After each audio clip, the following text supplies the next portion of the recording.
আসসালামু আলাইকুম বন্ধুরা। দেখতে পাচ্ছেন আসলে একজন বাবা কতটা পরিশ্রম করে তার সন্তানকে মানুষ করে।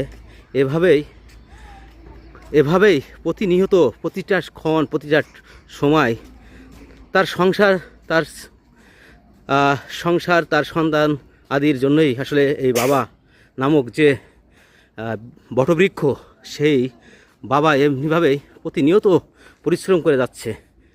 আর সেই সন্তানগুলো অনেকে এই কষ্টগুলো বোঝে না, বুঝতেও চায় না। অনেক সময় অদরকারে অপ্রয়োজনীয় জিনিস দাবি করে থাকে। এভাবেই চলছে বটবৃক্ষ নামক সেই বাবার অক্লান পরিশ্রমের মাধ্যমেই তার সংসার নামক যে যন্ত্রটি চালাতে হয় প্রতিনিয়ত চলছে। এমনিভাবেই চলছে গাড়ি, যাত্রাবাড়ি, চলছে গাড়ি, চলছে গাড়ি, চলছে গাড়ি।